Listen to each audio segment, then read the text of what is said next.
After round 13, the verdict is in. Hello everyone, Matt Thompson alongside Match Review Panel Chairman Mark Fraser. Well, we do have a lot to get through, beginning with Geelong forward Steve Johnson. He has been offered a 2-game suspension for rough conduct against Brisbane's Pierce Hanley. Negligent, medium impact and high contact. It stays at 2 games, even with an early play. Talk us through it, Mark. Yeah, with this one, you see Hanley has the ball and is in the process of being tackled by the Geelong player. Johnson sort of comes through and then bumps Hanley high.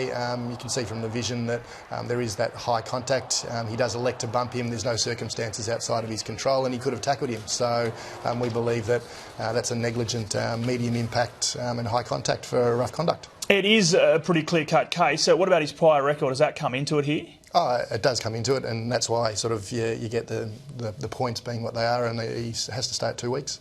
All right, one of the big talking points out of Friday night's game, West Coast's Andrew Embley has been charged with misconduct for kneeing Hawk Ben Stratton. 2 games down to 1 with an early play this one. Intentional, low-impact body contact. Yeah, in this one, Embley gets grabbed in the tackle and then stands up while Stratton's on the ground. He drops his knees into Stratton's chest, so we think that's a deliberate act of dropping the knees into the chest. Embley looks at him, so we thought that the actual act was intentional, and after viewing the footage and getting the medical, we deemed it was low impact. It's really hard to doubt that it was intentional. A lot of people have asked about this extra push of the head at the end of that particular incident. The charge is not for that. Should you have looked at that as well, or is that just a free kick? We do look at that sort of as well. So you look to see if there's enough force in that, and whilst there wasn't enough force from our perspective, that should have been a free kick if it was seen. All right, so if the umpire had seen it, could have been a free kick on the day, but that's kind of separate to the actual main incident, which is the knee. That's exactly right. All right, Melbourne's Jake Spencer set to pay a heavy price for his hit on St Kilda's Ben McAvoy. Negligent, high impact and high contact this one. It comes in at 400 points, so a 4-game ban down to 3 games if he takes the early play. Yeah, here McAvoy's fumbling for the ball and Spencer sort of is coming in to approach the contest. As McAvoy tries to pick up the ball, Spencer turns and then bumps him and makes a forceful high contact. There's only a split sort of second between him approaching the contest and then turning to bump, so we thought the action was negligent, but there was the high contact and McAvoy took no further part in the game, and we believe that's high impact.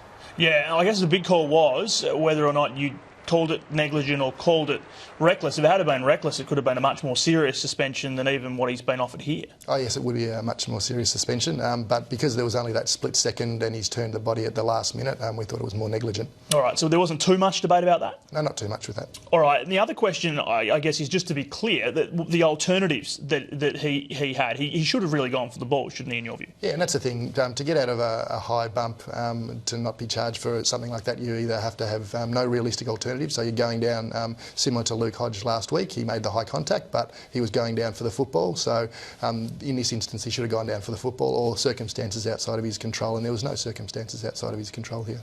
All right. Now, St Kilda's Tom Simpkin can accept a 2-game suspension for striking Melbourne's Chris Dawes. Intentional, low impact and high contact this. It stays at 2 games with an early plea, but he risks 3 weeks if indeed he challenges.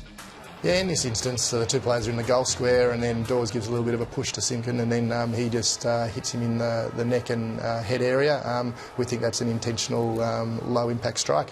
Definitely enough force? Yes, we believe with that there was enough force in the strike.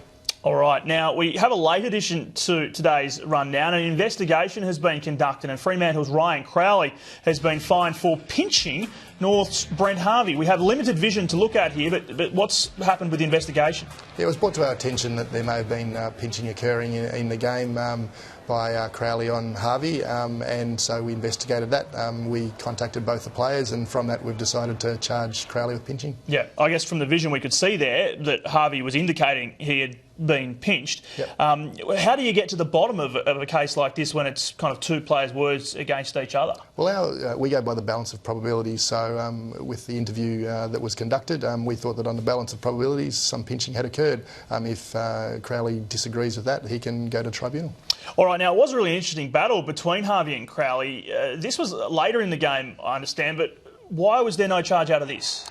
With this, you see Harvey sort of throw the arm out, but it contacts him first in the chest, Crowley, and then slides up to make the high contact. We believe that it was more of a push, and then it slides up high into the face. So free kick was paid for that. The umpire saw it on the day, so we think that was the appropriate penalty. All right, and finally, from that game in the West, let's look at this one. North's Drew Petrie and Freo's Zach Clark. No charges. Your thoughts on this?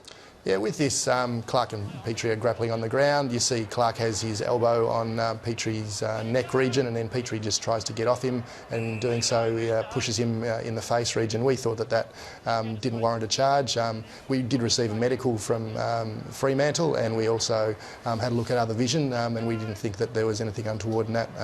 If it had been seen by the umpire, once again free kick for high contact, but yeah, just a push in the face more than anything. All right, Mark, thank you for that. A very busy day for the panel, and only 6 games, back to 9 games next week, so we're into the home stretch now for the rest of the season. Good luck with it. Could be busy next week. It could be. Thank you very much. Mark Fraser with us, the chairman of the MRP. We, of course, have a full text report on all of the incidents looked at this week here online. Players charged have until 11 o'clock Eastern Time Tuesday to decide if they'd like to challenge at the tribunal. That's it for now. Thanks for watching.